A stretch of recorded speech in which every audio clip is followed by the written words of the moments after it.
So you're in the midst of being interviewed. You've done your homework and everything is going really well. And then the reporter asks you a question that is out of left field.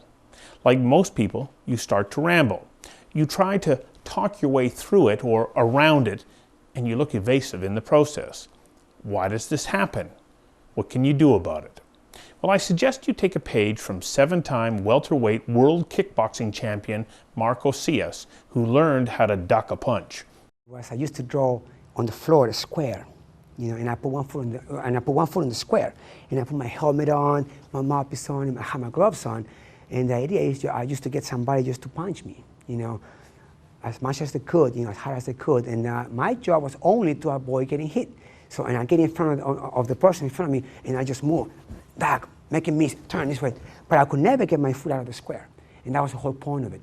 So I learned, by that, to see and understand how the mechanics of the body works. I could tell, I could anticipate the movement of the other person before it actually happened. In an interview, it's called bridging. So we talk about a technique called bridging in an interview, which is the fine art of moving away from answering a very difficult question that you don't want to dwell on into a key message that you want to deliver. And the bridging technique is really to acknowledge the question, but then get to where I need to go with the messaging that I've come to deliver. And probably one that I would use quite comfortably would be good question, but I think the most important thing people need to know is, and then go where I want to go. And that's really it. On the surface, it's pretty straightforward. In practice, well, that's just it. Like anything else you do with the media, bridging is something that you've got to practice, because the way in which you switch from the topic the reporter wants to talk about to the one you want to talk about makes all the difference in the world. Trying to bridge on camera for the first time is usually a disaster. So I suggest practicing at home, at the office, at dinner parties, on the elevator. Whenever you're asked a question, practice not answering in a way that the person who asked you the question forgets what they asked. Bridging means when you have a question asked of you and you try and take the answer back to your message box. So you don't want to be completely, that's a stupid question, let me tell you what's really going on. That's not bridging, that's insulting.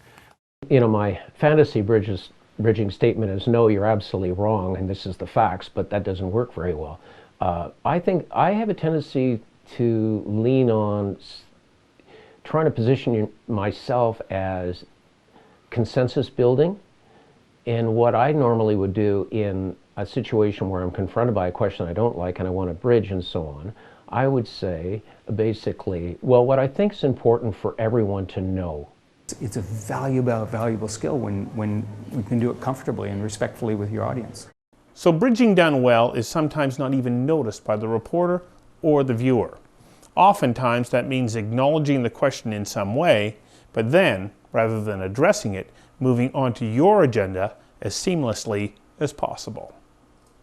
It's not ever about avoiding a question, because the media know when you're doing that. It's about being responsible with the response that you're giving.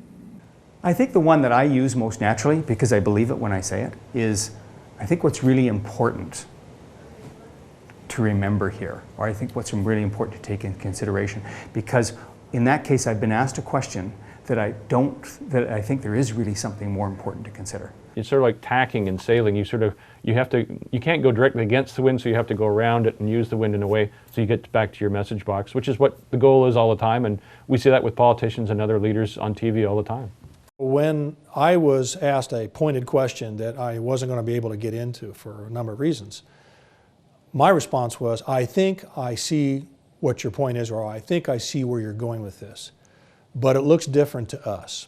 Here's why.